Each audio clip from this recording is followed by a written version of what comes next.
As many people will know, I tell a lot of bad jokes on Twitter, but one of the things I do love is a really good joke, and I am here with a man who found out what the best joke in the world is. Funniest joke in the world. The funniest joke in the world. The funniest joke in the world, yes. Richard Wiseman. Hello. Good evening, you're in the Science Gallery, there's a big party on outside. You've just given a brilliant talk here. Oh, thank you.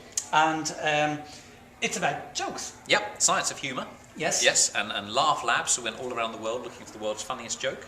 And yes, it was a nice talk, nice people, nice venue. What more could you ask for? Indeed, and a lot of laughter. Oh, huge amounts of laughter, occasionally in the right place. Yes. I wanted to ask you about what people find funny. You were telling us about the statistics of your site. So people came to your website. They did indeed, in large numbers. So we set up a site where people could submit a joke or rate the jokes submitted by others. And we had about 40,000 jokes and 1.5 million ratings. So we had a Guinness World Record. It's been one of the largest internet experiments ever. And that means we have a big collection of very, very funny jokes, some of which I told this evening. Yes, indeed. And got a great reaction. That's right, yes. And there were certain jokes that rose to the top. You said, for example, ducks are the funniest animals. Ducks are the funniest animal. And that's official. So we did a little mini experiment, and every joke involving a duck played big. So the two ducks in the pond, one turns to the other and says quack, and the first one says, oh, I was going to say that. Very funny joke. I mean, you're not laughing. I've heard it. You heard it earlier on. Exactly. Yeah, you could have faked it, but not to worry. There we are. But people who are listening to this, they'll be laughing. Yep. Yeah. The German Chancellor's joke. Do you remember that? Yes. Now that's a joke to do with web feet. Yes. Yes. So this is the German Chancellor was asked to tell a joke on radio, and he said, "Why do ducks have such big kind of webbed feet? So they can stamp out fires." Why do elephants have such flat feet? Go on. Burning ducks. Yay. See, that's where that evolved from. Yeah, that's an very interesting good. Yes. one. Yeah. You got a lot of rude jokes submitted. A lot of rude jokes. Yes. Filthy jokes submitted. And you had a person that had to go through every joke. That's right. Emma's job every morning was to go through the few thousand jokes that come in overnight and take out the absolute filthy ones. And she's got a great collection of very, very rude jokes. Very popular at parties. Always a little group of men standing around and chuckling. Brilliant. So, yes. Yeah. I'm not telling any dirty jokes. One of the interesting things to happen, what happens in Ireland a lot, and in the UK, is certainly in polls. We'll go, what's the greatest song ever? The Daily Mail will ask it, and we'll get loads of Irish people to vote for an Irish song. Yep. You had something similar with an American comedian. Yes, Dave Barry. Yes. Who's very famous in America, and he wrote a column saying this Laugh Lab business. Best thing to do, go there and submit jokes that ended with there's a weasel chomping on my privates. And so people came in, we had 1,500 weasel chomping jokes, and when they came up, the Americans voted them as kind of very, very funny.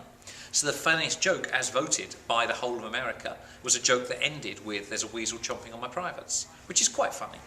There was a film a few years ago called The Aristocrats. I know it well. Yeah. I think Robin Williams actually kind of he's in it. That's right. Made by Penn and Teller. Yeah, Yes. absolutely. Any of those jokes submitted? Well, there's only one joke. There's only one joke in The Aristocrats.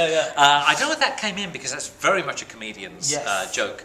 Very good film, very funny. Really disgusting, but very funny.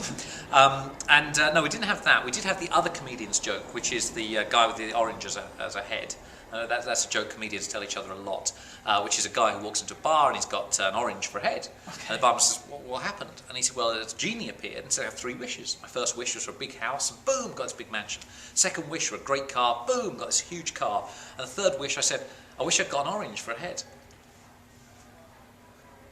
Okay. Right. Comedians find that joke very, very funny. I want to ask you, I suppose, a scientific question. It's not funny, but comedians find it very funny.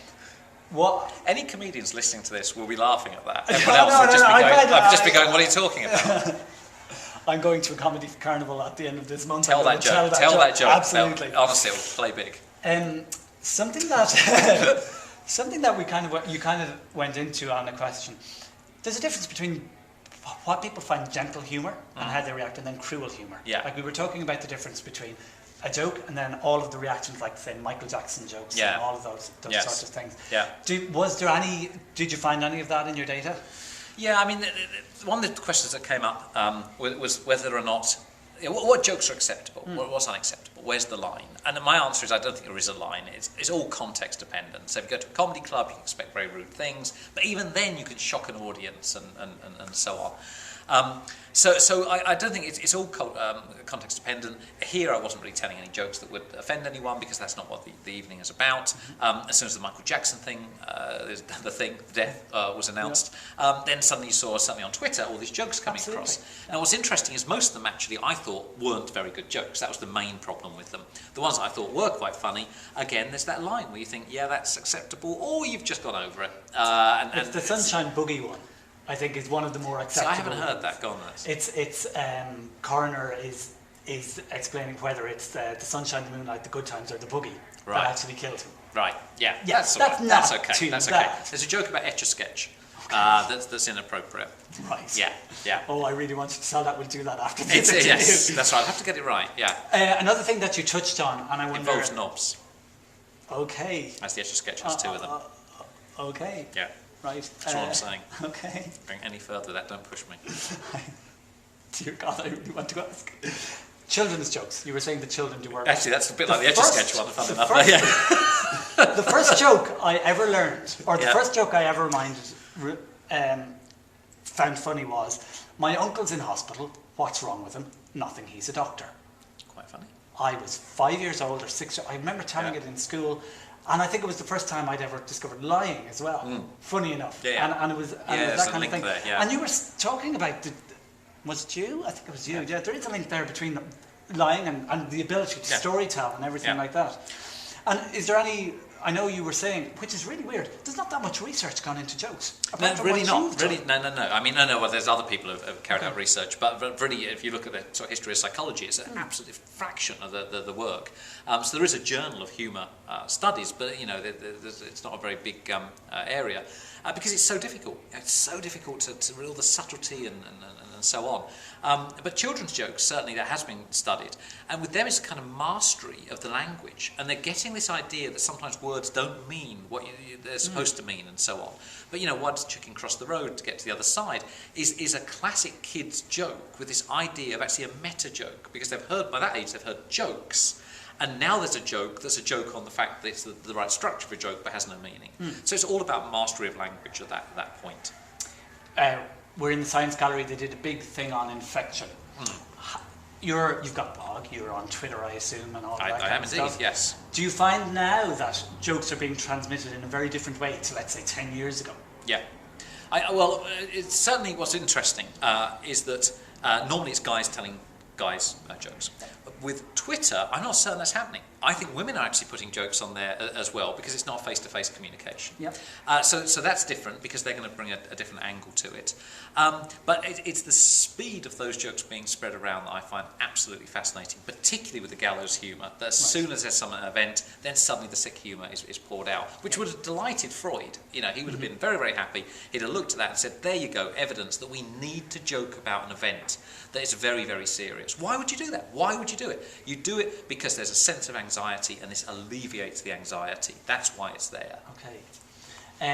Where can people find out more about you online? This is my second last question. Okay, richardwiseman.com is my website. Okay. There's a link to the blog on there, and that's a daily blog. Every Friday I post a puzzle and give the answer on Monday. That's very popular. So it's a fun place. That's where all my kind of research and talks and everything. And do you invite people to follow you on Twitter? I have. I've got about 10,000 followers on Twitter. Congratulations. What's your Twitter handle? Richard Wiseman. Oh, so yes, it's on there, and I kind of play with that. So just actually, I was at the airport, and so I started with let's create a new proverb. So I had bird in the hand ... and then people came back with new versions of it. So yeah, it's a fun thing. My final question for you, and it's the question you're going to be asked anyway. Can you tell us the world's funniest joke? No. What you need to do is go to laughlab.co.uk where the joke is there. Okay. But just, I don't normally tell the joke, actually. In fact, in the talk I don't. Somebody else that tells the joke. But the joke is a terrible joke. Is two hunters in the woods. One clutches their throat, falls over, motionless on the ground. The other one panics, whips out their mobile phone, phones emergency services. My goodness, my friend's laying motionless on the ground. And the woman says, look, calm down, we can help. First of all, we have to make certain he's dead. And she hears a pause, then a gunshot, and the hunter comes back on the phone and says, okay, now what? Did I say they were hunters? Did I just say two guys in the woods? They were hunters. Two hunters in the woods. Two hunters in the woods. Two guys. Should have been hunters. It's not, even if I said hunters, it wouldn't have been funny. Spike Milligan said it funnier. I hope so. Yes. I was going to say less funny. He's probably got it right. Yeah, that's Richard, the world's thank you funniest very joke. much for the interview. A pleasure. Thank you. Thanks so much.